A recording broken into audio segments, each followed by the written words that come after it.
네, 오늘 말씀의 제목은 쉼입니다. 쉼. 우리 앞뒤적으로 우리 성도들끼리 한번 인사 한번 할까요? 우리 주님만 바라봅시다. 이렇게 한번 인사하도록 하겠습니다. 주님만 바라봅시다. 네, 주님만 바라봅시다. 네, 이 시간 주님만 바라봅시다. 네. 여러 가지 상황과 여건들이 지금 또 말씀을 또 집중해야 되지만 또 혹시라도 좀 몸이 아프시거나 또 여러 가지 좀 마음이 힘드신 분들도 있을 줄 알아요. 하지만 주님만 바라보는 그 마음을 가지고 주님께 집중하여서 여러분에게 하나님의 말씀 잘 들려지는 은혜 있기를 축원드립니다. 설교 목적을 말씀드립니다. 설교 목적은 예수님과 매일 함께하는 진정한 쉼을 이제 소망하게 하는 데 있습니다. 그래서 이 쉼이라는 것이 주님과 예수님과 함께하는 삶이구나. 그때 우린 진정한 쉼을 얻을 수 있구나. 그래서 날마다 이걸 소망하고 기도하고 실제 그 쉼을 누리면서 주 안에서 쉼을 누리면서 살게 하는데 오늘 설교 목적이 있습니다. 수고와 쉼의 먼저 성경적 의미를 좀 명확히 개념을 좀 정리할 거고요. 그래야 우리가 이게 수고한다는 게 세상에서 수고한다는 게 이게 참 성경적으로 보면 좋은 말은 아니었구나라는 것을 아시게 될 테고요. 그리고 결국 수고하고 애쓰고 힘든 이 고난의 삶이 쉼이 필요한데 쉼이 내가 이렇게 몸이 쉬는 게 참 쉼이 아니었구나. 어디 여행 가는 게 참 쉼이 아니었구나. 쉼은 주 안에 있는 거였구나. 그걸 좀 살펴보도록 하겠습니다. 그럼 그렇다고 여행도 다 그만 가시고 휴가도 가지 말라는 말 아니에요. 오해는 하지 마십시오. 오늘 설교 들으면 그 오해가 다 풀리겠지만 맨날 교회 와야 되느냐 그것도 아니라 주 안에서 우리가 함께 움직이고 주님과 동행하고 어딜 가든지 주 안에 있을 때 함께하는 것이 가장 쉼의 본질이다라는 걸 성경적 근거를 가지고 살펴보겠습니다. 그리고 오늘 말씀해 보니까 내게 와서 쉬라 그러는데 갑자기 주님이 이렇게 말씀하세요. 내 멍에를 메고 그래서 갑자기 주님이 멍에를 메라고 하신다는 말이죠. 주님의 멍에가 있어요. 이 주님의 멍에가 뭘까? 근데 이 주님의 멍에를 멜 때 진짜 쉼이 있구나. 그래서 여러분 오늘 말씀은 우리가 정말 많이 알고 듣고 읽고 한 말씀이지만 이 말씀에 깊이 있는 또 메시지를 우리가 잘 모르고 놓치고 오해하게 되면 하나님 앞에서의 쉼과 또 세상에서의 수고를 오해할 수 있거든요. 그래서 주님 앞에 오면 내 모든 짐들을 다 벗어놓고 이제 주님이 다 알아서 하시고 난 이제 좀 편안하게 살 수 있겠다 생각하실 수도 있는데 그게 아니구나라는 것을 아마 아시게 될 겁니다. 여러분 요즘 많이 힘드시죠? 한 주간 어떠셨어요? 좀 편안하셨습니까? 아니면 좀 힘드셨어요? 편하지도 않고 힘들지도 않고 그냥 아무 생각이 없이 이렇게 사셨다가 오신다는 느낌인데 대부분 아마 힘드셨을 거예요. 힘들죠. 몸이 고단하고 힘들고 그때 좀 우리는 그런 마음이 들죠. 좀 쉬고 싶다. 좀 동의하시죠? 좀 여러분 쉼이 필요하다는 말엔 동의하시죠? 굉장히 저희 아이들도 요즘 힘들어가지고 쟤네들은 천국 가고 싶은 게 이유 중에 하나 숙제 없다고 천국 가는 그러니까 쉬고 싶은 거죠. 어쨌거나 이래 힘든 거예요. 아이들도 요즘 힘들고 어른들도 힘들고 힘들지 않은 사람이 아무도 없는 것 같고요. 늘 힘들고 근데 우리가 쉬고 싶다 할 때 여러분 쉰다 할 때 뭐가 제일 먼저 떠오르세요? 쉼. 좀 쉬어야지 할 때 이걸 뭐 하면서 쉬세요 주로? 안 잡아먹을 테니까 그냥 얘기하셔도 돼요. 안 혼낼게요. 그냥 편하게 얘기하시면 돼요. 집사님, 우리 문희 집사님 얘기하시는데. 모든 걸로 내려놓고 좀 소파이나 이렇게 좀 앉아서 탁 이렇게요. 좀 릴렉스하게 편하게 있는 거. 또 여러분 쉬면 제일 먼저 하고 싶은 게 잠자고 싶지 않으세요? 잠? 솔직해지자고요. 잠자고. 또 만약에 쉰다. 너무 일했어. 열심히 일했어. 그러면 여러분 여행 딱 가고 싶지 않으세요? 여행? 그렇잖아요. 여행 가고 싶잖아요. 또 여러분 보고 싶었던 드라마 있지 않겠습니까? 솔직히 지금 굉장히 또 드라마도 많이 나오고 재미있는 드라마도 저희 아이들만 눈이 반짝반짝하네요. 요즘 드라마에 빠져 있는 드라마 너무 밀렸던 이런 드라마나 보고 싶고 이런 식으로 많이 생각해요. 또 스포츠 내가 좋아하는 취미생활 하면서 좀 쉼을 누리고 싶어 하죠. 그게 틀렸다고 이렇게 아니라고 단정 지을 수는 없습니다. 하지만 우리가 오늘 말씀에서 이제 좀 정리를 해볼 거예요. 정말 쉼이 뭔가? 여러분 왜 쉬고 싶어요? 수고하고 지치니까 쉬고 싶은 거예요. 그렇죠? 그러니까 내가 어떤 수고하고 애쓰고 지치지 않으면 쉰다라는 의미가 성립되지 않겠죠. 그러니까 우리가 오늘 말씀을 통해서 살펴볼 것은 먼저 수고하는 게 뭔가? 수고라는 거. 그러니까 수고가 있을 때 또 쉼이 있는 거잖아요. 그렇죠?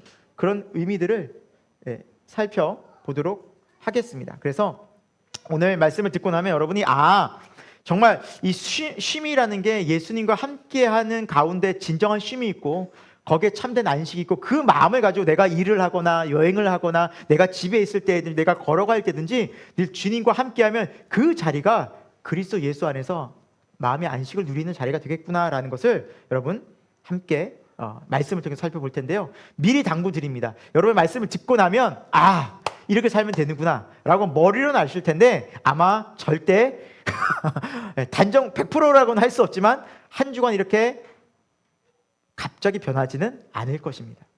여러분 끊임없이 이 말씀에 순종하고 따라 사는 그 믿음을 써야 합니다. 여러분 미리 말씀드립니다. 첫 번째 보도록 하겠습니다. 수고의 개념, 쉼의 개념 우리 함께 보도록 하겠습니다. 첫 번째.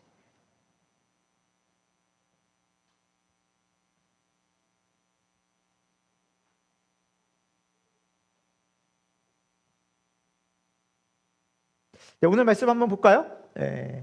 우리 한번 보겠습니다. 먼저 말씀 28절 말씀 다시 한번 읽어볼게요. 시작. 수고하고 무거운 짐진 자들아 다 내게로 오라. 내가 너희를 쉬게 하리라. 너무 좋은 말씀이죠. 이 말씀은 굉장히 우리 성도들도 좋아하고 너무 소망이 되는 말씀은 쉬고 싶은 거죠. 수고하고 그래서 다 짐 내려놓고 정말 주님 안에서 이제 정말 주님께 다 맡기고 나는 이제 두 다리 두 팔 쫙 뻗고 쉬고 싶은 마음이 막 간절해질 때가 이 말씀을 보면 막 그런 마음이 들곤 하죠. 그런데 수고가 어떤 의미인지를 우리가 좀 개념을 살펴보겠습니다. 수고, 여러분 수고. 먼저 이 수고란 말이 창세기 처음 나오는 우리 장면을 잘 유의 있게 봐야 돼요. 왜냐하면 왜 이렇게 수고하게 됐지 인간이 왜 수고하게 됐나라는 거죠. 이 수고라는 것은 힘든 거예요. 사실은 지치는 거예요. 피곤한 거예요. 굉장히. 근데 이 수고가 어떻게 해서 나왔나? 창세기 처음에 등장한 내용이에요. 근데 이 말씀에 등장한 배경은 여러분 잘 알다시피 아담과 하와가 선악을 알게 하는 나무를 먹고 열매를 먹고 죄를 짓죠. 그렇죠? 죄를 지은 다음에 하나님께서 하와와 아담에게 차례차례 말씀하시는 부분에서 처음 수고라는 단어가 나와요. 자, 근데 이 수고라는 의미가 부정적일까요? 긍정적일까요? 읽어보시면 이제 그것이 나옵니다. 한번 읽어보겠습니다. 시작. 또 여자에게 이르시되 내가 내게 임신하는 고통을 크게 더하리니 내가 수고하고 자식을 낳을 것이며 너는 남편을 원하고 남편은 너를 다스릴 것이리라 하시고 라고 말씀하고 있습니다. 불순종의 결과로 죄가 들어왔죠. 그런 다음에 하나님께서 여성들에게 말씀하시기를 자녀를 낳는 고통이 더하고 수고할 자식을 낳을 것이다. 자식을 낳는 것뿐만 아니라 또 자식을 기를 때 어머니들 편하셨어요? 수고하고 고통스럽고 지금도 힘들어요. 표적에서 나오죠. 지금도 힘듭니다. 자식 생각하면 그냥 갑자기 막 답답해집니다. 막 평안하고 기쁜 게 아니라 답답해집니다. 얘네 어떡하나. 그게 죄 때문에 온 결과라는 거예요. 죄 때문에. 그러니까 죄라는 것은 여러분 하마르티아라고 해서 하나님과 단절된, 하나님이 원하고 하나님 뜻하신 계획과 목적 가운데서 벗어난 거예요. 하나님의 뜻과 목적은 하나님 우리와 함께하는 거였어요. 그러니까 죄로 인해 하나님과 분리됐거든요. 그러니까 하나님과 나누어지면서 우리 인간이 스스로 살아보려고 하면서 이 자녀를 낳고 가정을 꾸리는 일에 엄마들이 너무너무 고통스러워지기 시작한 겁니다. 자식만 고통 속썩입니까? 아니면 남편도 힘들게 합니까? 지금 남편도 저부터 찔리기는 하지만 다들 그럴 것 같아요. 이제 아내들에게 남편 때문에 어떠십니까? 얘가 행복합니다, 좋습니다라는 분이 과연 몇 명이나 계실지 점검하지는 않겠습니다. 저부터 불안하기 때문에 힘들어요. 자식 때문에 힘들지, 남편 때문에 힘들지. 삶 자체가 굉장히 고단해요. 계속해서 끊임없어요. 결혼시키고도 또 그 자녀들 걱정, 자식 걱정. 끊임없이 엄마들은 이런 생각을 많이 해요. 근데 참 놀라운 건요, 아빠들보다 엄마들이 더 하더라고요. 이런 마음에 대한 쓰임. 그래서 모성애가 더 강하다고 하잖아요. 그러니까 아빠들도 자식에 대한 마음이 있는데 엄마를 못 쫓아가는 것 같아요. 자식에 대한 마음은. 네. 저부터가 그런 것 같아요. 엄마가 자식을 생각하는 것은 정말 특출나요. 근데 그게 그 수고와 애씀이 뭐예요? 평안하고 즐거운 게 아니라 지금 보니까 수고와 고통과 힘든 거예요. 이게 힘든 거. 뭐 여자만 힘들까요? 남자는. 보겠습니다. 시작. 아담에게 이르시되 내가 내 아내의 말을 듣고 내가 내게 먹지 말라 한 나무의 열매를 먹었은즉 땅은 너로 말미암아 저주를 받고 너는 평생에 수고하여야 그 소산을 먹으리라. 아멘. 수고하여야, 애를 쓰고 고통스럽게 일해야 소산을 살아갈 수 있게 만들었어요. 그래서 말씀에도 있듯이 땅은 너로 말미암아 저주를 받았다라고 말씀해요. 죄 때문에 땅이 저주를 받았어요. 그러니까 원래 땅은 저주받은 땅이 아니에요. 풍성하고 다 열매를 냈는데 애를 써야 그렇게 사람이 살아가게 하나님이 이 죄 때문에 땅을 저주하신 거예요. 그러니까 아담의 범죄 때문에, 인간의 범죄 때문에 땅도 저주를 받은 거예요. 그러니까 힘든 삶이 계속 되는 거예요. 네, 남자들도 직장생활하고 힘들죠. 네. 상사 눈치 보랴, 분위기 파악하랴. 일은 힘든데 일은. 근데 요즘은 또 남자들만 힘든 게 아니죠. 여성들도 사회생활이 많이 또 이제 많이 참여하게 돼서 여성들도 일하면서 힘들어요, 안 힘들어요? 힘들죠. 일이 또 더 늘었네. 여성들은 자녀 생각, 걱정. 그러니까 저희 아내도 그래요. 막 이 아침부터 나가서 일하고 오면 저녁에 갔다 와서 이제 아이들 밥 차려줘야 돼. 식사. 요리를 쫙 해줘. 그러면 아내는 방전이 돼버려요. 침대와 한 몸이 돼. 정말 기절해버리는 정도로 요즘에 이렇게 못 일어나더라고요. 그러니까 온몸에 그냥 다 에너지를 다 쓰는 거죠. 그러니까 이렇게 힘든 거예요. 일까지 하고 애까지 기르려니 너무너무 힘든 시대를 지금 살아가고 있어요. 우리가 살아가는 시대. 그런데 이런 모든 것들이 어떤 결과예요? 하나님을 떠난 사실 죄의 결과라는 거예요. 죄의 결과라는 거예요. 여러분, 근데 그렇게 땅에서 수고한 결국이 뭐예요? 땅으로 돌아가요, 인간이. 그래서 마지막에 한 줌에 죄가 돼서 또 땅에 묻히기도 하고 그렇죠. 마지막 장례식장에서 어떤 일이 벌어집니까? 사람들 슬픈 거예요. 우는 거예요. 눈물만 나는 거예요. 뭐 했지? 인생이 뭐 허무한가? 안타까운 거예요. 아니, 살아있을 때 그렇게 사이좋게 행복하게 기쁘게 살기는 원했지만 늘 현실은 뭐예요? 수고하고 무겁고 지치고 그러다 서로 싸우고 그 날만 계속 쌓이다가 마지막에 딱 죽고 나니까 어떤 마음만 남아요? 미안한 마음만 남는 거예요. 후회만 남는 거예요. 그러니까 평생에 사실은 이 땅의 저주 속에서 인간이 살아가는 이 인생 자체가 사실은 하나님을 떠난 죄의 결과라고 성경은 말씀하고 있는 거예요. 지금 우리가 그런 고통 속에 살아가고 있어요. 그래서 예수님 오셨어요. 수고하고 무거운 짐진 자들아 다 내게로 모아라 오라라는 거예요. 왜 와요? 내가 너에게 쉼을 주겠다라는 거예요. 이 고통 속에서, 이 힘듦 속에서, 이 답답함 속에서, 이 묶여있는 이 모든 것들 속에서 우리에게 쉼을 주시겠다라고 말씀하시는 거예요. 그럼 쉼이란 뭘까요? 성경적 쉼이란 뭘까요?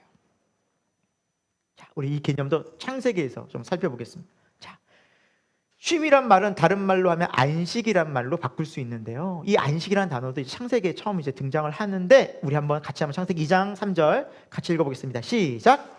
하나님이 그 일곱째 날을 복되게 하사 거룩하게 하셨으니 이는 하나님이 그 창조하시며 만드시던 모든 일을 마치시고 그날에 안식하셨음이니라 라고 말씀하고 있어요.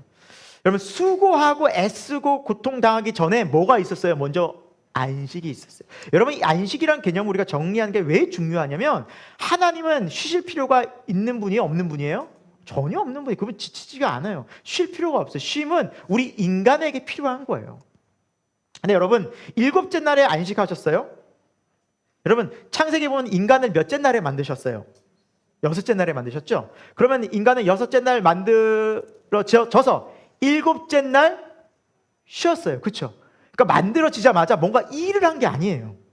뭔가 막 사회 활동을 하고 하나님께서 맡겨주신 막 거룩한 부담감을 안고 이 땅에서 하나님의 영광을 위해 살아야지가 아니라 쉬었어요.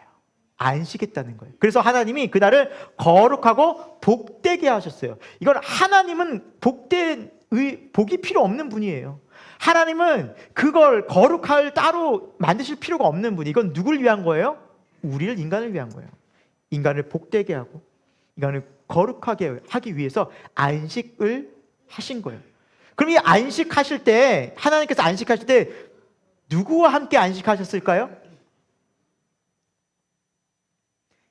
1번 사자, 2번 인간. 네. 동물이 아니에요. 사람과 안식하신 거예요. 하나님의 형상을 따라 지음받은 사람과 그날 안식하신 거예요. 하나님이 말씀하셨죠. 아담 봐. 저 세상을 봐. 저 동물을 봐. 내가 이건 너를 위해 만들었고 내가 너에게 맡길 거야. 이건 이런 의미가 있단다. 아름답지 않니? 하나님께서 그걸 자세히 말씀해 주지 않으셨을까요? 아담과 대화하지 않으셨을까요? 처음 태어난 아담은 그게 뭔지 몰라서 하나님께 묻지 않았을까요? 하나님 이게 뭐예요? 그래서 안식하면서 그날 하나님과 함께 하면서 이야기하면서 하나님과 함께 지낸 날이 안식이었어요. 안식이죠. 그러니까 그렇게 안식을 하고 월요일 날 출발하는 거였어요. 여러분, 우리 인간은 처음부터 쉬고 출발했어요. 그렇게 만들어졌다고요. 그래 누구와 함께 쉬었어요? 하나님과 함께 쉬었어요. 사랑하는 여러분, 이 창조의 귀한 믿음의 원리를 여러분 잊지 마시기를 바랍니다. 그래서 아담과 하와가 거한 동산의 이름이 뭐였어요? 에덴. 기쁨이 뭐예요?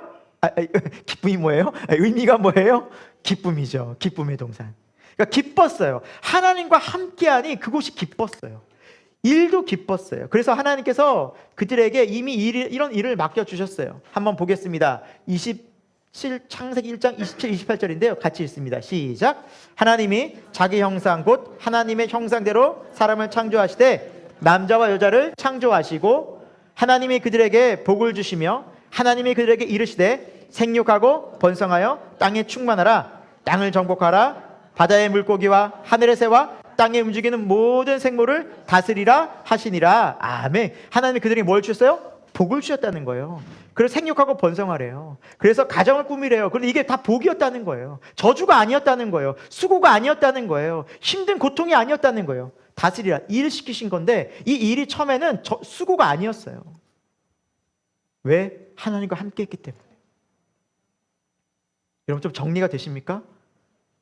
여러분 성경에서 말하는 안식과 쉼은 하나님과 함께하는 것이 먼저였다라는 거예요.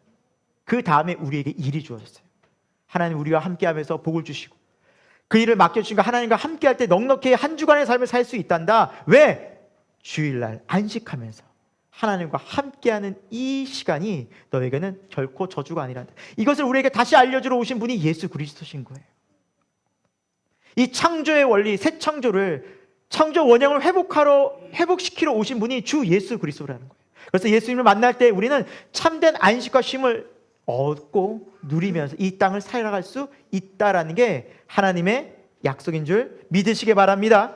오늘 그래서 우리는 그 약속의 말씀을 믿고 그 약속의 말씀이 우리 가운데 실제가 되기를 소망하며 여러분 기도하며 오늘 말씀 들었으면 좋겠습니다. 여러분 이런 믿음을 가지시길 축원드립니다. 정말 수고하고 무거운 짐이 예수 그리스도 안에서 정말 안식과 쉼을 누릴 수 있다라는 평안을 누릴 수 있다라는 그 약속으로 우리 나갔으면 좋겠습니다. 자, 두 번째입니다.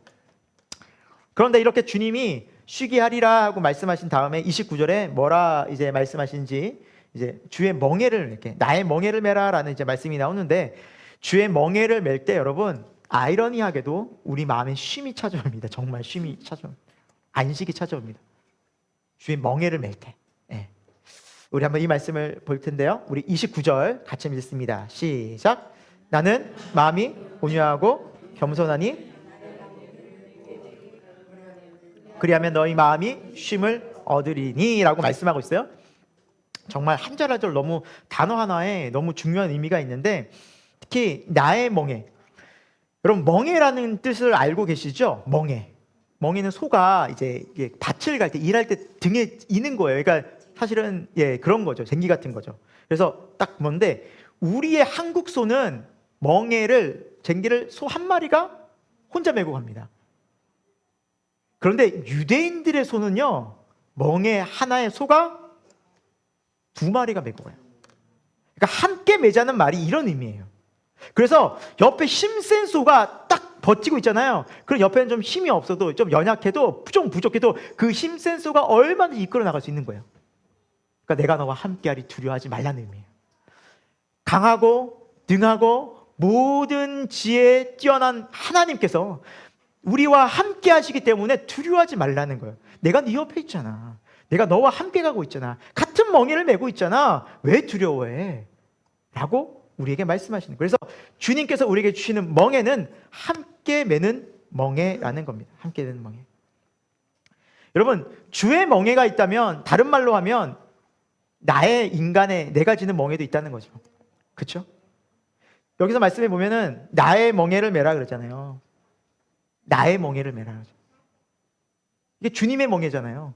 그럼 보통 우리 사람들은, 믿지 않는 사람들이나 신앙이 없는 사람들은 어떤 멍에를 맨다는 거예요? 주님의 멍에가 아니면 내 멍에, 내가 원하는 멍에가 있다는 거 아니에요. 그렇죠? 우리 그렇게 생각할 수 있잖아요. 그러니까 멍에를 하나를 매야 되는데 주님의 멍에가 없는 사람은 내 멍에를 메고 산다는 거예요. 내 멍에는 어떤 의미일까요? 내가 원하는 대로, 내 뜻대로, 내 생각대로, 내 계획대로, 내 인생 설계 내가 다 하고, 내가 원하는 대로 다 하고, 그렇게 수고하고 애를 쓰면서 내 마음대로 사는 사람이 내 멍에를 메고 사는 사람이에요. 그러니까 수고하고 무거운 거예요. 앞절에 했듯이. 그러니까 그 인간의 하나님 없이 살아가는 그 수고가 무거운 거예요. 그래서 주님이 그 멍에 벗고 내 멍에 같이 매자는 거예요. 나의 멍에. 여러분, 우리 지난주 설교에서 베드로가 예수님 만난 거를 우리가 경험하게 됐죠. 예. 그 장면을 우리가 기억해 보면 베드로가 예수님 말씀을 듣고 깊은 데가 그물을 내리라라고 예수님 말씀하셨을 때 베드로가 뭐라고 말합니까? 제가 밤이 새도록 뭐 하였지만, 그렇죠, 여기 또 수고하는 단어 나오죠. 밤이 새도록 수고하였, 같은 의미예요. 밤이 새도록 수고하였지만 잡은 것이 없었지만. 근데 이 의미가 베드로의 삶뿐일까요? 우리 인간의 삶 자체가 그냥 밤이 새도록 애쓰고 수고하고 뭔가를 하는데 허전한 거예요. 잡은 것이 없는 것처럼 텅 빈 거예요. 뭔가 잡은 것 같은데, 얻은 것 같은데 거기서 허무함이 찾아오는 거예요. 텅 빈 것 같은 마음. 그러니까 세상에서 아무리 우리가 원하는 대로 내 멍에를 가지고 열심히 살아보지만 그 인생이 뭐예요? 잡은 것이 없는 것처럼 텅 볐다는 거예요. 그게 우리 인생이라는 거예요. 하나님 없는. 그런데 베드로가 주의 말씀에 의지하여 다시 한번 하나님의 뜻 가운데 또 뭐 했어요? 그물을 내. 여러분, 그물 내는 게 수고로운 거예요? 안 수고로운 거예요? 더 힘든 걸 수 있어요. 왜냐면 그물 다 씻었고 다 정리했거든요. 근데 주의 말씀을 듣고 또 수고했어요. 근데 그때 수고는 혼자 한 거예요? 주님과 함께 한 거예요? 맞아요. 그때 어떤 일이 벌어졌어요? 그물이 찢어졌어요. 고기로. 여러분, 이것을 우리가 잘 기억해야 돼요. 뭐 주님과 함께하면 부자 되네 이런 의미가 아니에요. 여기에서 그물이 찢어진 이 고기 잡은 건 뭐냐면 열매를 말해요. 열매. 우리 혼자 살 때는 내가 의지적이고 내가 할 때는 다 허무하고 결국에는 다 뭐 이래저래 다 정말 남는 게 뭐 인생 내가 뭐 살았지 이렇게 되지만 주님과 할 때는 주님께서 주시는 열매를 통해서 풍성한 열매를 맺게 되는 그런 인생을 살게 된다는 의미예요. 주님과 함께 할 때. 사랑하는 여러분, 이것이 바로 믿음의 삶이라는 거예요. 우리는 혼자 내 의지대로 했을 때는 사실은 너무너무 수고롭고 열심히는 살아요. 열심히 안 산다는 말은 아니에요. 베드로가 밤이 새도록 그물을 내린 건 엄청난 수고를 했다는 거예요. 피곤하고 코피 쏟게 열심히 살아요. 그런데 그게 헛되다는 거예요. 결국 왜 헛돼요? 땅의 것들을 다 추구하거든요. 육신의 것들을 추구하거든요. 육신의 정욕, 안목의 정욕, 이생의 자랑. 결국 그 저주받은 땅을 향해서 가는 그 인생이 주님이 너무나 안타까우신 거예요. 그 수고가 결국에는 죄에 대한, 하나님을 떠난 저주의 삶인데도 인간은 거기서 또 내리고 매일매일 그거라도 안 내리면 내가 허무하니까 그거 내리고 있는 거예요. 그런 인생을 사는 우리를 찾아오신 분이 주 예수 그리스도십니다. 그런 인생을 살던 베드로를 찾아오신 분이 주 예수 그리스도십니다. 그런 인생을 살아가는 오늘 우리를 찾아오신 분이 예수님입니다. 오늘 예수님 우리를 찾아오셨고 우리를 만나주시고 우리에게 말씀하십니다. 여러분, 그래서 예수님을 따르는 사람은 이런 삶을 살아갑니다. 그리고 예수님 이미 말씀해 주셨어요. 나를 따라오려고냐? 그래, 나를 따라오는 인생은 이런 인생이다. 이미 말씀해 주셨거든요. 우리 누가복음 9장 23절의 말씀을 같이 한번 읽어보겠습니다. 시작. 또 무리에게 이르시되 아무든지 나를 따라오려거든 알지고 나를 따를 것이니라. 아멘. 여러분, 우리 주님 따르기 원해요. 주님 말씀 순종하기 원해요. 예, 주님 알고 계셔요. 그러나 주님은 다 따를 수 없다라는 말씀을 하십니다. 나를 따라오려고냐? 만약 따라오려면 조건이죠. 자기를 부인해야 한다. 여러분, 자기 부인이 뭘까요? 우리 아까 그 말씀 들었잖아요. 아, 나라는 존재 자체는 하나님을 떠나서 하나님 없이 살면서 계속해서 이 땅의 것들, 이 죄 많은 세상 것들 지향하고 있었구나. 이렇게 사는 결국 헛된 인생이구나. 하나님의 심판밖에 당할 게 없겠구나. 허무한 인생이구나. 그걸 인정하고 돌이켜 회개하는 것. 그게 자기 부인이에요. 자기를 부정하는 거예요. 내 욕심, 내 생각은 잘못됐구나. 그걸 인정하기 시작하는 게 자기 부인이에요.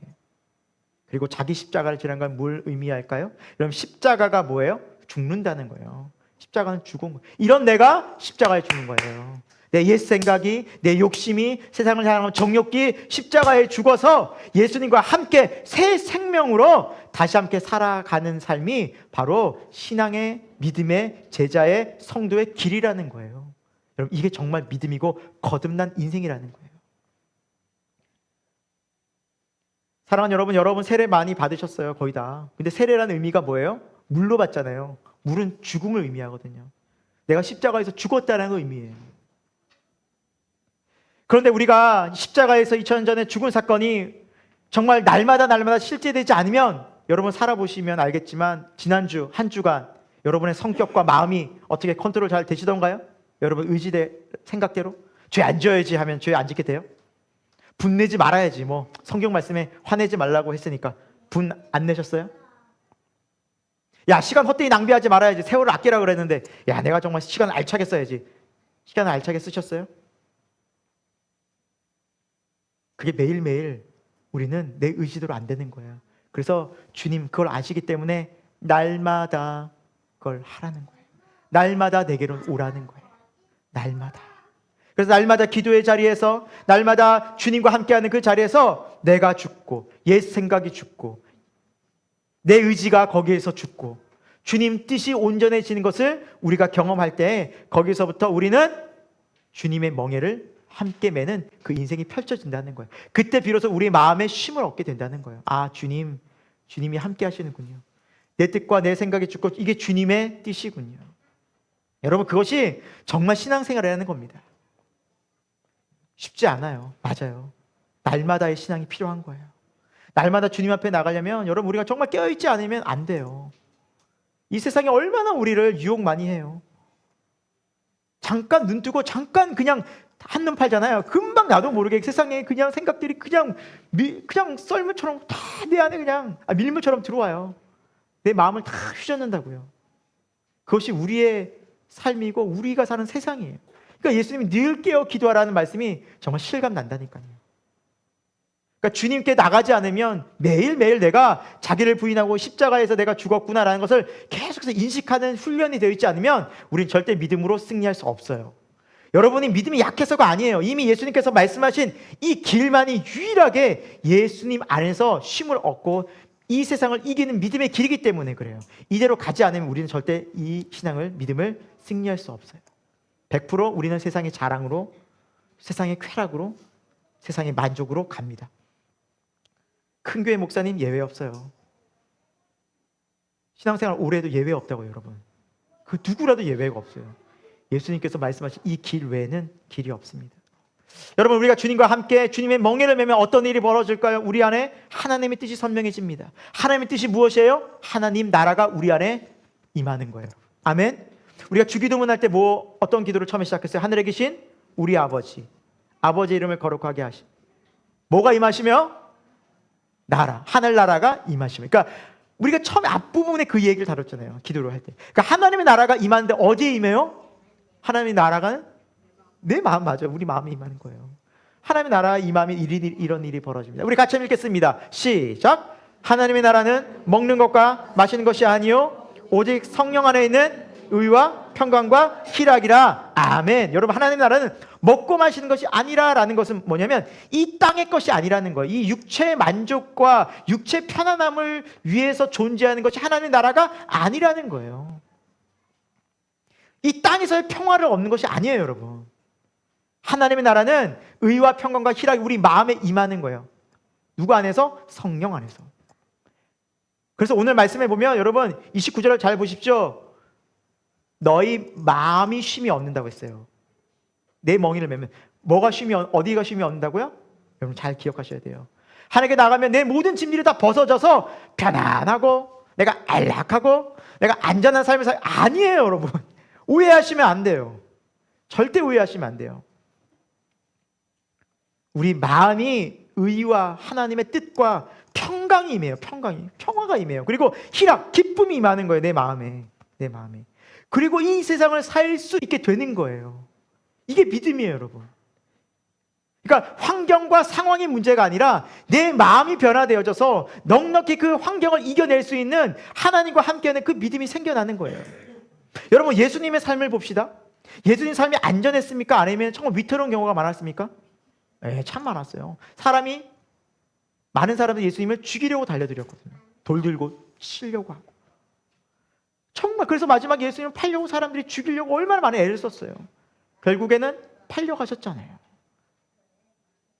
그리고 결정적으로 예수님을 판 사람이 누구였어요? 가룟 유다. 제자였잖아요. 예수님 인생을 보십시오. 편안한 인생이 아니었어요. 나를 따라오려느냐? 좋다. 제비도 여우도 굴이 있고 제비도 새끼들 보금자리가 있는데 인자는 머리 붙일 곳조차 없다. 안전한 곳이 없다. 그래도 나를 따르려냐? 주님 말씀하셨어요. 그렇다면 예수님의 인생이 여러분 얼마나 우리가 생각하는 것처럼 안전하고 편안하고 문제 하나도 없고 그런 인생이 아니었다는 겁니다. 그러나 예수님의 삶을 보십시오. 어디 불안한 것이 보입니까? 예수님 불안하셔가지고 막 두려우셔가지고 벌벌 떨 그런 모습이 어디 있습니까? 힘드시고 많이 피곤하시고 많이 사람들의 공격을 받았지만 예수님처럼 평안하신 분이 어디 있습니까? 예수님처럼 담대하신 분이 어디 있습니까? 왜 그렇죠? 예수님은 하늘 아버지의 뜻, 그 십자가의 길을 변함없이 가셨기 때문에 흔들리지 않는 믿음으로. 할렐루야. 여러분 꼭 기억하십시오. 믿음 생활은 예수님과 함께 그 길을 믿음으로 담대하게 가는 것입니다. 여러분 지금 진짜 어렵게 하는 것은 환경적인 문제가 아니라는 것입니다. 생각해 보시고 돈이 문제가 아닙니다. 여러분 정말 어렵게 하는 거. 여러분 직장의 문제가 아니에요. 정말 여러분 어렵게 하는 거. 가정의 아이들의 문제가 아닙니다. 여러분 진짜 어렵게 하는 거. 내 마음의 문제라고요. 내가 예수님과 함께하지 않기 때문에 어려운 겁니다. 여기서부터 근본적으로 우리가 해결되지 않으면 정말 하나님께서 주시는 이 쉼과 이 안식을, 이 평안을 누릴 수 없다라는 겁니다. 반대로 정말 우리가 마음을 다하여 이 주님 앞으로 나아가면 오라. 예 주님, 제가 주님 앞에 가겠습니다. 제 온 마음 다하여 이제 예수님과 함께하기 원합니다. 기도하고 뜻 다하고 힘 다하여 그 하나님을 사랑하고 그 앞으로 나아간다면 이 쉼을, 이 안식을 누리게 될 줄 믿습니다.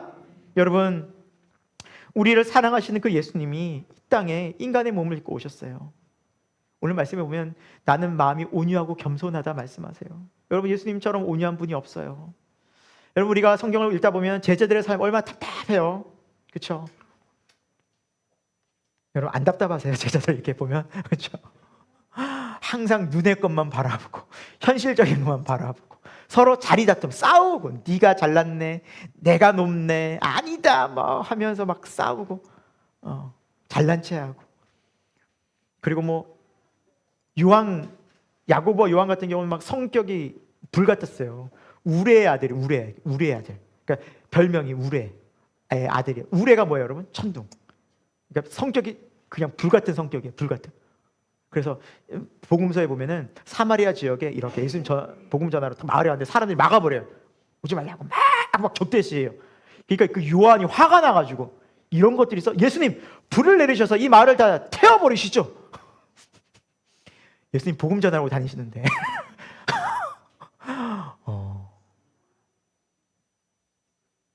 여러분, 그럼 얼마나 답답해요. 여러분, 저와 함께 이게 동네에 전도하러 다니는데 어떤 집은 사람들이 오지 말라고, 예수님이 사람 제일 싫다고. 근데 옆에서 여러분 저희 목회자들한테 목사님 화가 나서 이 집에 불 질러 버릴까요? 이러면 어떻게 되겠어요? 제가 목회 어떻게 하겠어요? 저 성도를 어떻게 주여 주여 어떻게 합니까? 아직도 정신을 못 주여. 보기 참 힘들지 않겠습니까, 여러분? 그런데 예수님은 거기에 화도 안 내시고 짜증도 안 내시고 그들을 받아주시고 기다려주시고 계속 말씀해 주세요. 복음을 가르치세요. 인자와 긍휼이 한이 없으신 분이에요. 죄는 좀 많이 졌을 거예요. 제자들 베드로, 절대 저는 주님을 다 버릴지라도 저만은 주님을 버리지 않겠습니다. 뭐 호언장담했잖아요.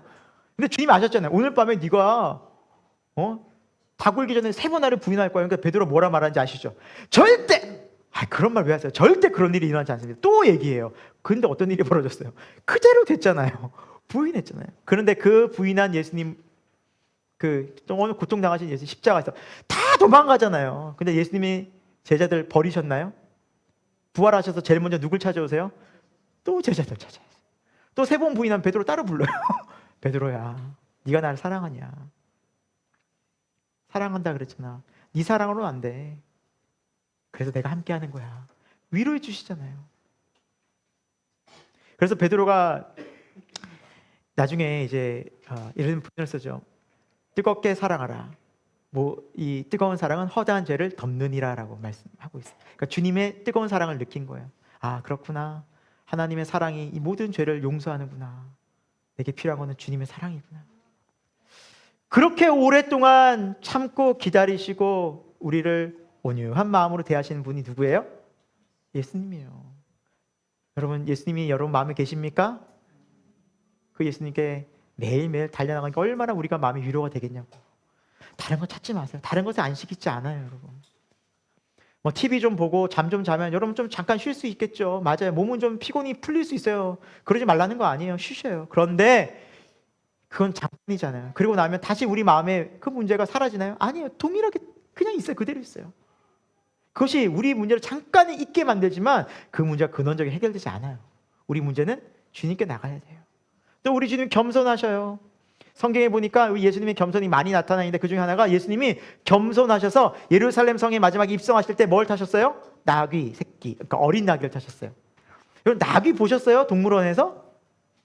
당나귀. 좀 기억 잘 안 나시죠? 굉장히 조그맣더라고요, 당나귀. 근데 어린 나귀는 어때요?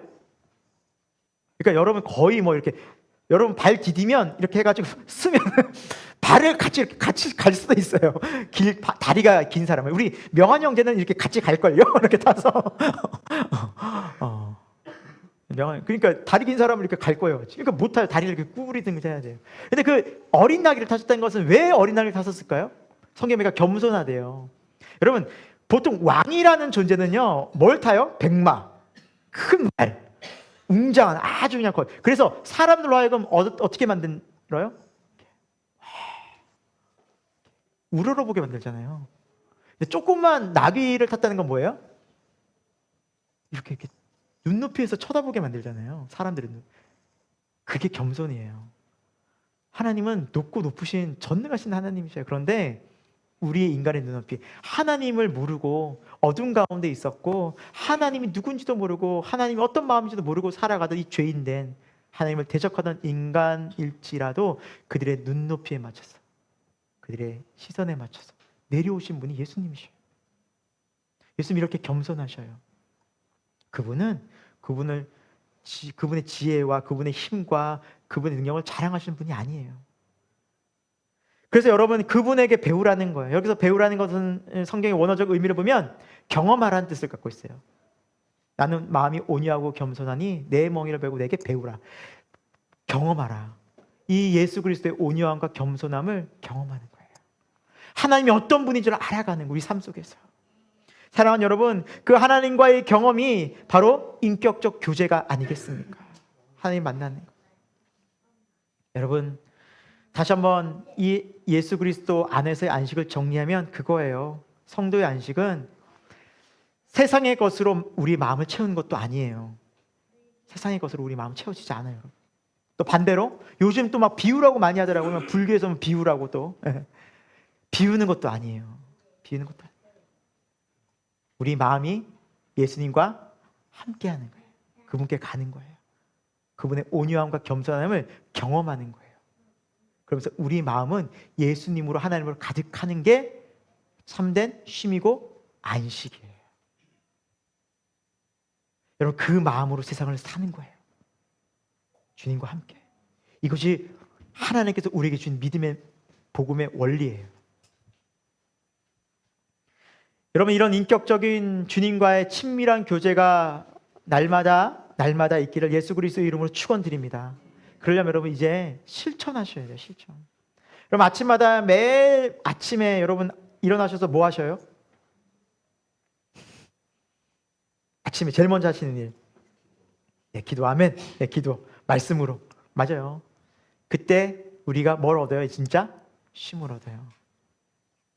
아침에 일어나서 신문을 보고 오늘 할 일을 딱 스케줄표를 보고. 여러분 세상에서는 되게 칭찬받아요. 아우 수고한다 했습니다. 우리 성경을 보니까 그게 저주라는 거예요. 더 힘들어요. 더 눌려요. 더 무거워져요. 성경은 말씀에 하나님 말씀에 우리에게 그거 하지 말고 먼저 나와 함께하는 것을 훈련하려. 예수님을 인정하고 예수님과 주님 하루를 시작합니다. 주님 함께해 주셔서 기도하고 여러분 뭐 짧게라도 그 마음을 쓰는 거예요. 그 짧은 시간에 주님 오늘 하루 인도해 주옵소서. 주님 함께해 주옵소서. 주님 인도해 주옵소서. 이 모든 계획들 가운데 함께해 주옵소서. 그리고 계획을 짜라는 거예요. 그리고 하루 스케줄을 시작하시라는 거예요. 하루를 쉼을 얻고 주님과 안식하며 하루를 시작할 수 있는 것은 얼마나 복된 일입니까 여러분. 여러분 그리고 하루를 마쳤습니까? 잠자리 들기 전에 여러분 무엇 하십니까? 기도. 맞아요. 네, 기도가 지금 이 시간 정답이에요. 기도하는 거예요. 주님 감사합니다. 오늘 하루 이렇게 보냈습니다. 주님 내일도 많은 일들이 있지만 주님께 맡깁니다. 주님 인도하여 주옵소서. 주님 뜻 따라가기 원합니다. 여러분 그 밤에 안식한다는 것이 얼마나 큰 은혜입니까? 여러분 밤에 평안을 누린다는 것이 얼마나 큰 은혜입니까? 현대인들이 많은 사람들이 밤에 잠을 못 자잖아요. 또 야행성이잖아요. 또 밤에 TV 보고 그때서부터 인터넷하고 게임하고 얼마나 많아요. 쉼이 없어요. 낮이나 밤이나 우리 주님과 함께하면 그곳에 뭐가 있어요? 쉼이 있어요. 아멘. 여러분 이것이 정말 믿음의 귀한 지금 우리에게 복된 선물이라고 우리 주님 말씀하고 계셔요. 이제 우리 이렇게 살아봅시다. 그래서 제가 아까 전에 서두에 여러분께 이렇게 미리 말씀드린 거예요. 정말 좋겠는데 근데 막상 살려고 하니 쉬워요? 어려워요? 어려워요. 그런데 여러분 이것이 삶으로 계속 이어지면 경험되어집니다. 세 번째, 끝으로 주의 멍에는 즐겁습니다.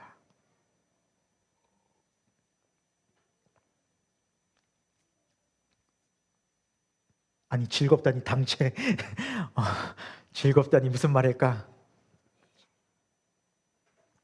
자, 우리 말씀 볼까요? 30절 읽겠습니다. 시작. 이는 내 멍에는 쉽고 내 짐은 가벼움이라 하시니라. 아멘. 여러분 주님의 멍에가 쉽대요.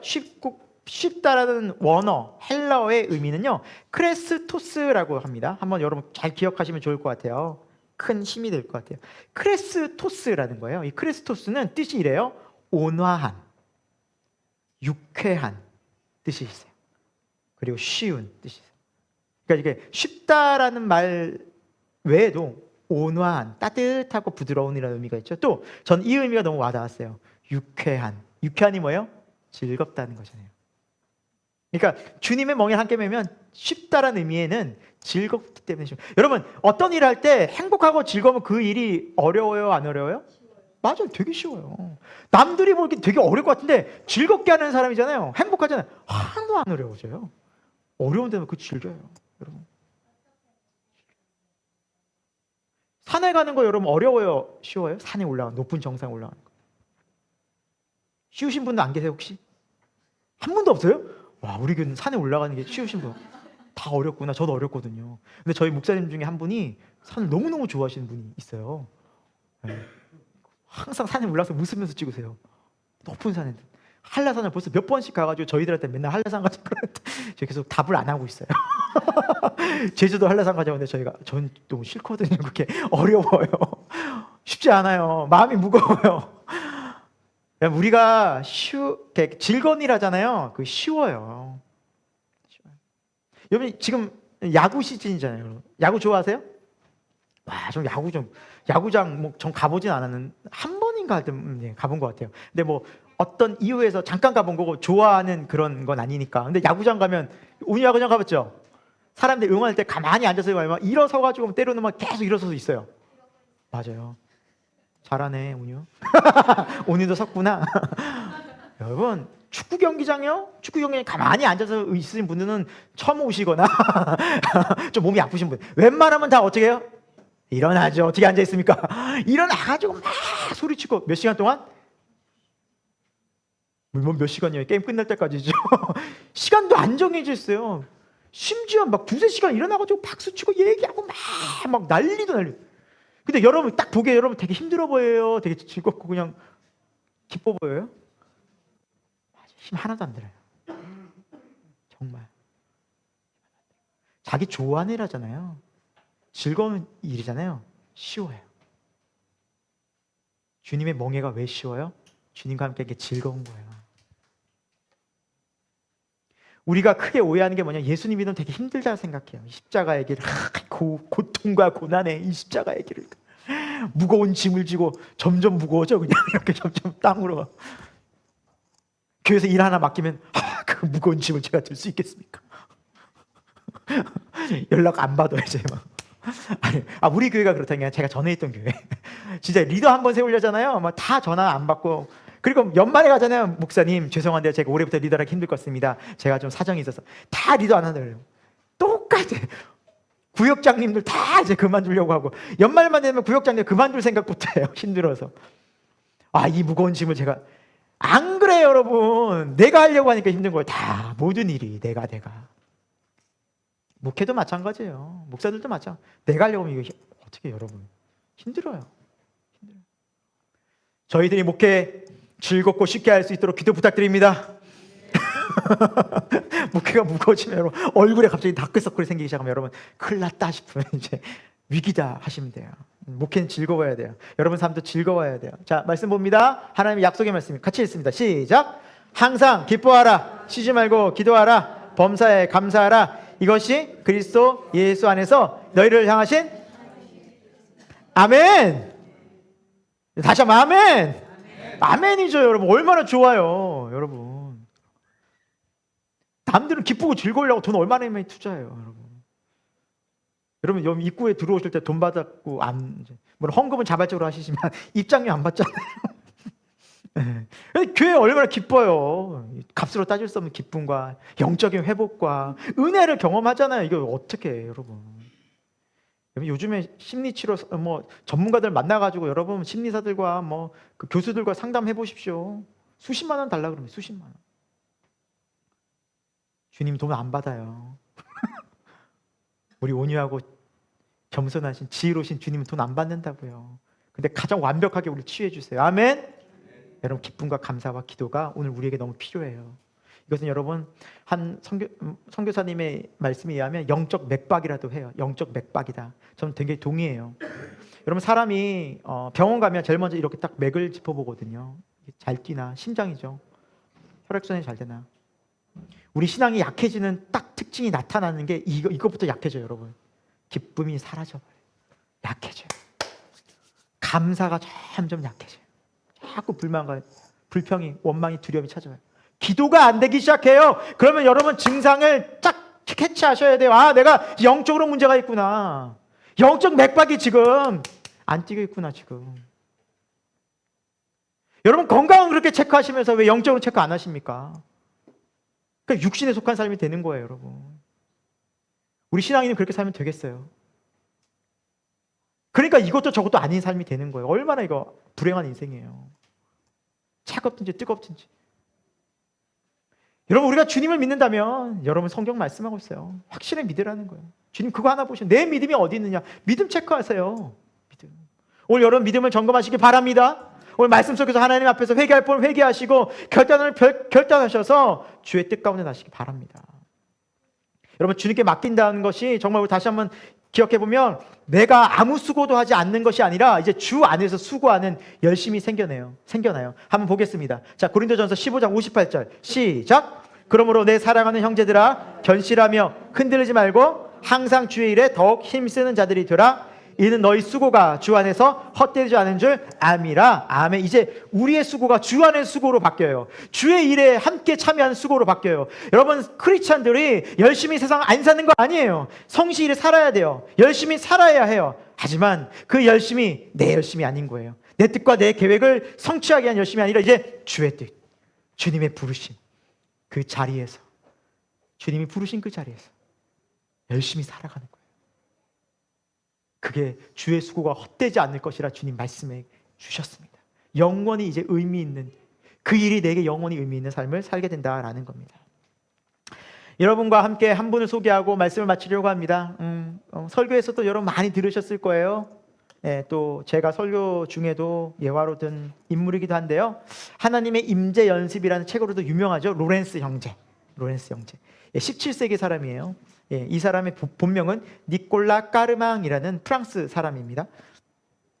1611년에 프랑스 로렌스 지방에서 태어나서 산 사람인데 참 이 사람의 인생은 참 어려운 인생을 살았습니다. 그 당시에 30년 전쟁이 있었거든요. 유럽에. 그 전쟁에 참여해서 몸에 부상을 입어요. 다리를 절게 됩니다. 장애를 입게 되죠. 여러분, 우리도 성한 몸으로도 일하기 어려운데 몸에 장애가 있으니 얼마나 힘들겠어요. 지금처럼 장애인 처우가 좋은 것도 아닌데 굉장히 힘든 삶을 살게 됩니다. 일이 서툴다고, 일을 하지 못한다고 사람들에게 또 멸시와 천대를 받으면서 너무나 어려움을, 많이 답답함을 안고 삽니다. 수고하고 무거운 짐을 지고 살죠. 그러나 다행히 그의 마음에 신앙은 있었어요. 하지만 그의 인생이 너무너무 힘들어서 55세가 되던 어느 날 자기 인생을 다 뒤로 정리하고 카르멜이라는 수도원에 들어가게 됩니다. 카르멜이라는 수도원에 이제 뭐 할 수 있는 게 없으니 거기에서 허드렛 일을 합니다. 청소하고 접시 닦고 식당 일하고 뭐 구두 꼬매고 수선하고, 이게 그의 일이었어요. 가장 천한 일이었죠. 허드렛 일하면서 이제 일을 하기 시작하는데 처음에 4년 동안은 너무너무 힘들었다고 합니다. 하나님 왜 저를 이곳에 부르셨어요? 주님 향한 마음이 무엇입니까? 그러면서 그는 다시 신앙의 기본부터 다시 하기로 결심합니다. 무려 4년이 흘렀어요. 60세가 가까이 된 때부터 하나님에 대한 신앙은 하나님을 사랑하는 거구나, 하나님과 함께하는 거구나, 하나님과 정말 동행하는 거구나. 그래서 이걸 실천하기 시작합니다. 실제로 그래서 매일매일 하나님 앞에서 하나님과 함께 연합하고 교제하고 대화하는 삶을, 기도하는 삶을 시작합니다. 끊이지 않고 매일매일 접시를 닦으며 주님을 생각하고요, 마당을 쓰면서 주님께 기도하고요, 계란을 뒤집으면서 주님께 감사하고요. 그렇게 주님께 계속해서 기도하고 주님과 교제하는데 이 사람의 말과 행동이 바뀌어지기 시작하는 겁니다. 점점 그 사람의 말과 행동을 사람들이 영향받기 시작합니다. 그러더니 보포르라는 당시의 대수도 원장과 편지가 서신이 교환됩니다. 대수도 원장, 지금으로 말하면 뭐 노회장 정도 되겠죠. 큰 교회. 근데 이 사람은 한낱 그냥 수도원의 말단, 그냥 허드렛 일을 하는 사람이었어요. 근데 그 수도 원장과 대화를 하는 편지가 하나님의 임재 연습이라는 책으로 정리가 된 거예요. 그리고 그 다음에 로렌스 형제가 자기가 하나님께 대한 믿음의 고백을 했어요. 여러분, 가능하시면 이 책 얇아요. 사보시면 참 좋습니다. 사보시면 참 좋아요. 읽어보시면 너무 큰 도움이 돼요. 그 책 내용 중에 제가 여러분께 좀 소개해드리는 믿음의 고백을 좀 몇 부분 좀 알려드리려고 제가 읽어드리겠습니다. 한번 잘 들어보시기 바랍니다. 하나님은 우리를 속이지 않으실 것이다. 하나님 앞에서 일할 때 지극히 작은 일이라고 절대 귀찮아하거나 소홀하게 대하지 말라. 그분은 우리가 하는 일의 규모에 감동받지 않으시고 그것을 사랑으로 했는지 보신다. 또한 하나님과 동행하는 삶을 한번 실패한다고 해서 결코 낙심에 빠져서는 안 된다. 계속 꾸준히 연습해 가면 그 수고가 헛되지 않아 마침내 아름다운 습관이 될 것이며 그때 가서는 특별한 의식 없이도 범사에 하나님과 하나 되어 행할 것이다 라고 말했어요. 여러분, 이렇게 한 절 한 절이 단어 하나가 너무 하나도 정말 빼고 어떻게 할 게 없는 문장이지 않습니까? 또 이런 그 책의 한 부분인데요, 한번 이런 표현을 썼어요. 들어보세요. 삶에서 꼭 큰 일만 해야 할 필요는 없다. 나는 프라이팬에 달걀 하나라도 하나님을 사랑하는 마음으로 뒤집는다. 그 일도 다 끝나 더 할 일이 없으면 나는 바닥에 엎드려 하나님을 경배한다. 내가 그렇게 할 수 있는 것도 그분이 주시는 은혜 때문이다. 그리고 다시 일어날 때면 나는 세상 나라 왕들보다도 큰 만족감을 느낀다. 설령 내가 아무것도 할 수 없다 해도 나는 하나님을 사랑하는 마음으로 땅바닥에서 티끌 하나만 주워 올려도 만족할 것이다. 이런 이야기들이 하나님의 임재 연습이라는 책 가운데 있는 내용이고요. 300년, 400년 전에 한 인물이에요. 이름 정말 그냥 어떻게 보면은 보잘것없는, 다른 사람의 눈에 띄지 않는 한 사람의 일생이지만 하나님의 임재 연습이라는 책이 아마 적어도 수백만 권은 지금 역사적으로 사람들한테 팔리지 않았을까. 지금도 많은 사람들에게 이 선한 영향력이 가고 있죠.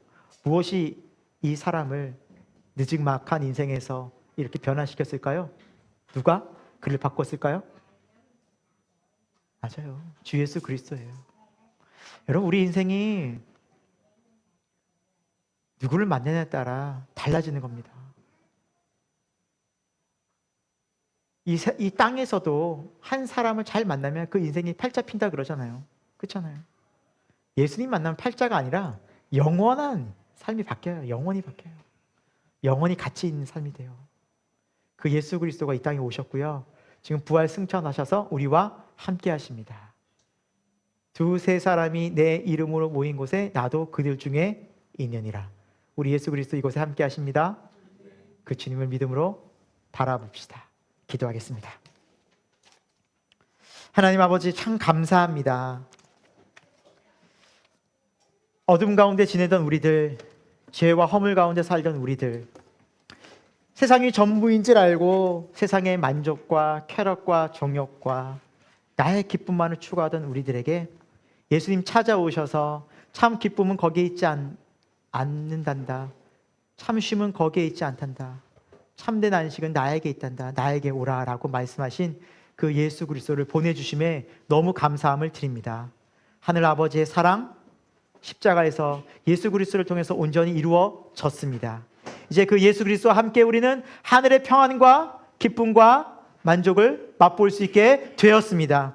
예수 그리스도와 함께 매일매일 동행하는, 연합하여 살아갈 수 있는 놀라운 이 은혜의 특권을 십자가 예수 그리스도를 통해서 이루어 주셨습니다. 주님 오라 말씀하실 때 믿음으로 나아가 그 은혜를 누리며 그 은혜를 경험하며 예수 그리스도부터 배우는 하나님의 귀한 백성들 될 수 있도록 은혜 베풀어 주옵소서.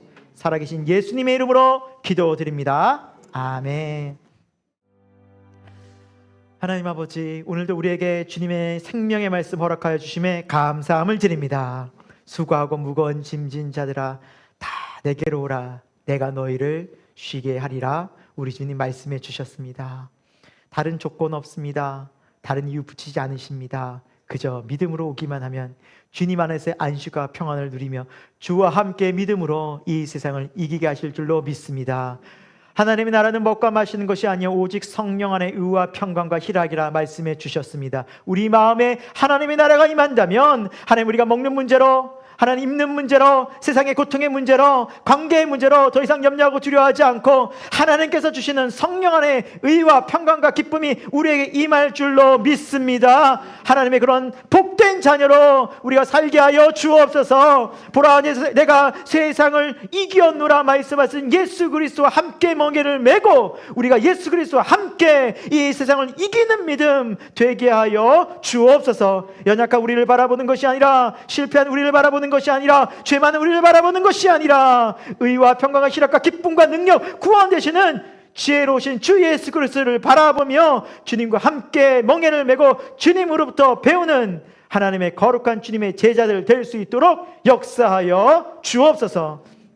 하나님, 우리 자라는 우리 귀한 어린 생명들이 있습니다. 우리 아이들도 어릴 때부터 주 예수 그리스도를 경외하고 주님을 알아가는 이 하나님, 이 아이들도 얼마나 많은 고통과 무거운 짐이 있겠습니까? 그 수고가 있겠습니까? 주님께 나와 참된 안식과 위로를 경험하는 우리 귀한 어린이부, 청소년부 될 수 있도록 주여 은혜 베풀어 주옵소서. 주님 앞에 나오면서 귀한 물질 감사함으로 기쁨으로 드립니다. 하나님, 우리의 삶이 주님의 공급하심과 주님의 은혜를 경험하고 감사하고 기뻐하는 인생 되게 하여 주옵소서. 하나님, 주님만을 섬기는, 물질보다 주님을 더 기뻐하고 주님께 더 마음 쏟는 하나님의 거룩한 백성으로 살기를 간절히 소망합니다. 지금은 우리 주 예수 그리스도의 십자가의 은혜와 하나님 아버지의 영원하신 사랑하심과 성령 하나님의 감화 감동 교통하심이 이제 주님과 함께 연합하여서 주 안에서 참된 쉼과 안식을 누리며 주님과 함께 매일매일 동행하고 함께 기도하고 함께 살아가기를 다짐하고 결단하는 이곳에 모인 주님의 거룩한 백성들과 이 교회 가운데 저들의 가정과 직장과 이 대한민국 교회 가운데 지금부터 영원토록 함께 하시기를 간절히 축원하옵나이다. 아멘.